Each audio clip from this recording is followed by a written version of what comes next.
నమస్తే, welcome to special drive. నేను kit. రెండు తెలుగు రాష్ట్రాల్లో సంచలనం సృష్టించిన అఘోరి. ఈ అఘోరి గురించి మనం మాట్లాడుకుంటే అసలు ఈ అఘోరి కాన్సెప్ట్కి ఫౌండర్ అయిన హిండ్రామ్ బాబా గారు చెప్పిన ఒక బుక్ అయితే ఉంటుంది అనమాట. ఇది వివేక్ సర్లో ఉంటుంది. బట్ ఇక్కడ చూసుకుంటే ఈ బుక్ ప్రకారం మనం చూసుకుంటే అఘోరి కింద లెక్కలోకి రాదు ఆ బుక్ ప్రకారం చూసుకుంటే. అండ్ ఏంటంటే ఆ బుక్లో ఉన్నవి ఏంటంటే బంధాలు, బంధుత్వాలు అండ్ మనకు తెలిసినటువంటి ఇవేవైతే జలసి ఇవన్నీ ఏవైతే ఉంటాయో అవన్నీ వదులుకున్న వారే అఘోరి అని ఆ బుక్లో అయితే ఉంటుంది. కానీ ఇవన్నీ ఉన్నా కూడా నేను అఘోరిని అని చెప్పుకుంటూ, అదేవిధంగా అఘోరి అని చెప్పిన తర్వాత కూడా ఆమె మహిళ అని చెప్పుకోవడం జరిగింది, నాకు పీరియడ్స్ వస్తాయని చెప్పుకోవడం జరిగింది.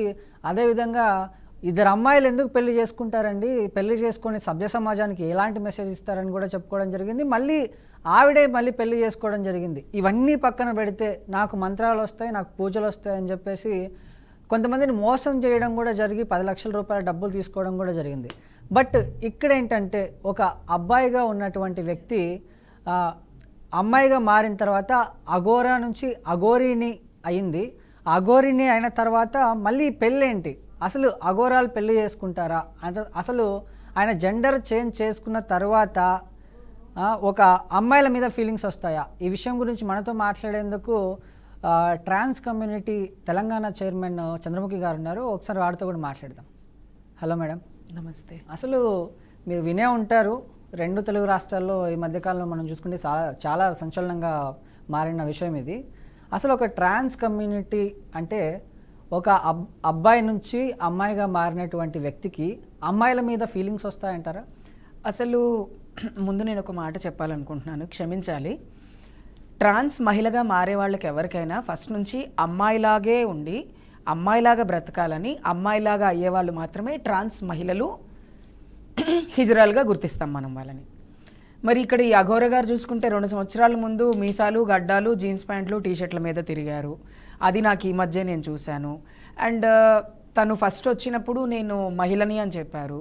అండ్ తర్వాత నేను ట్రాన్స్ మహిళని అని చెప్పడం జరిగింది.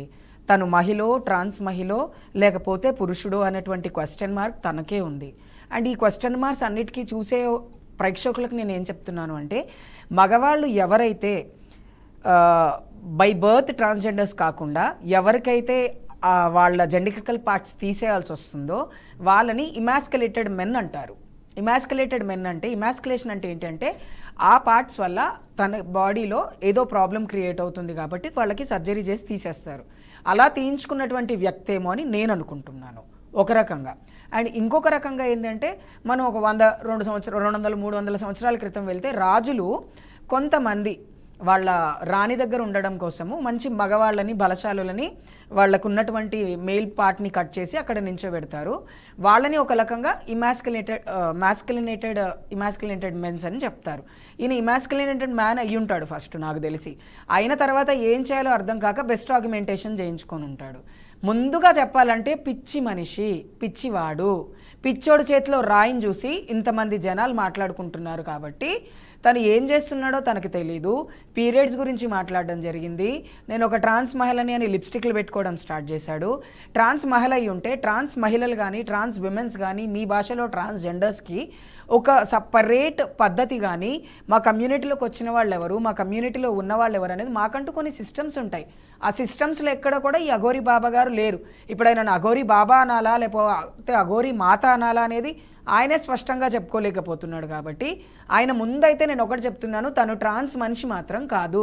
నేను మళ్ళీ చెప్తున్నానండి, చీరలు కట్టుకున్న వాళ్ళందరూ హిజ్రాలు కాదు, ట్రాన్స్ మహిళలు కాదు. సర్జరీ చేయించుకున్న ప్రతి ఒక్కరు కూడా హిజ్రాలు కాదు. కొంతమంది మగపిల్లలకి డాక్టర్లే సర్జరీ చేస్తారు, ఎందుకంటే వాళ్ళ అంగం దగ్గర వాళ్ళకి ప్రాబ్లం ఉంది, ఆ ప్రాబ్లం వల్ల వాళ్ళు చచ్చిపోతారు కాబట్టి వాళ్ళకి ఇమాస్కులేషన్ చేస్తారు. అలాంటి వాళ్ళని అందరినీ తీసుకొచ్చి ట్రాన్స్జెండర్స్ అంటే ఎలా? ఇప్పుడు ట్రాన్స్ అంటే అఘోరిని మీరు ట్రాన్స్జెండర్ కింద లెక్కారంట? అస్సలు లెక్కేయండి. నేను లెక్కేయకపోవడానికి కారణం ఏంటంటే, ట్రాన్స్జెండర్స్ అంటే గురువులు, శిష్య పరంపర, మాకంటూ కొన్ని రీతులు ఉంటాయి, మాకంటూ కొన్ని సిస్టమ్స్, డూసు డోంట్స్ ఉంటాయి. మీరు బాగా గమనించండి, అఘోరీల్లో కాకుండా ఎంతోమంది సన్యాసం తీసుకున్నటువంటి వాళ్ళు హిజ్రాలు లేరా మా కమ్యూనిటీలో? నార్త్ సైడ్ చాలామంది ఉన్నారు. వాళ్ళు ఏమన్నా సన్యాసం తీసుకొని ఉన్నారు తప్ప వాళ్ళేం అఘోరీలుగా లేరు. అఘోరీ ఈజ్ డిఫరెంట్ అండ్ సన్యాసం ఈజ్ డిఫరెంట్, కానీ రెండు ఒకటే దోవలో ఉంటాయి. బట్ ఇక్కడ నాకు ఒక చిన్న డౌట్, ఇందాక మీరు అన్నట్లు నాకే కాదు చాలా మందికి ఇది అడగచ్చో లేదో నాకు తెలియదు, అడగండి. బట్ అడుగుతాను. ఏంటంటే ఇట్లా జెండర్ చేంజ్ చేసుకున్న వారికి పీరియడ్స్ అనేవి వస్తాయా? రావండి. మరి పీరియడ్స్ వస్తాయని మీడియా ముఖంగా ఆవిడ చెప్పడం జరిగింది. అదే చెప్తున్నాను కదా, పిచ్చోడి చేతిలో రాయి ఉన్నప్పుడు 10 చెప్పినప్పుడు అద్దాల మేడ మీద కూర్చున్న వాళ్ళు అందరూ నమ్ముతారు కదండి. ఇక్కడ అదే జరిగింది. పీరియడ్స్ ఎవరికి వస్తాయి? ఇంటర్సెక్స్ పీపుల్కి వస్తాయి. ఇంటర్సెక్స్ పీపుల్కి పీరియడ్స్ వస్తాయి. అండ్ నిన్నో మొన్న నేను ఇంకెక్కడో చూశాను, ఓన్లీ టాయిలెట్ పోసుకోవడానికి మాత్రం ఒక చిన్న రంధ్రం పెట్టారు, తనేమి ఆడది కాదు అని చెప్పి ఒక అతను మాట్లాడుతున్నారు కొన్ని ప్లేసెస్లో. ఇంకొక అతను నవ్వుకుంటున్నారు పక్కన కూర్చొని. అసలు మీకు హిజ్రాల సర్జరీల గురించి ఏం తెలుసని మాట్లాడుతున్నారండి? హిజ్రాల సర్జరీస్ కొన్ని వేల రకాల సర్జరీస్ ఉన్నాయి. దాయి నిర్వాణం చేస్తారు, సెక్షువల్ రిసైన్మెంట్ సర్జరీ చేస్తారు, పెరిటోరియం సర్జరీ చేస్తున్నారు, సిగ్మైడ్ సర్జరీ చేస్తున్నారు, ఎస్ఆర్ఎస్ చేస్తున్నారు, ఎన్నో రకాల సర్జరీస్ ఉన్నాయి. తను చేయించుకున్న సర్జరీ ఏంటో తనని అడగాలి కదా.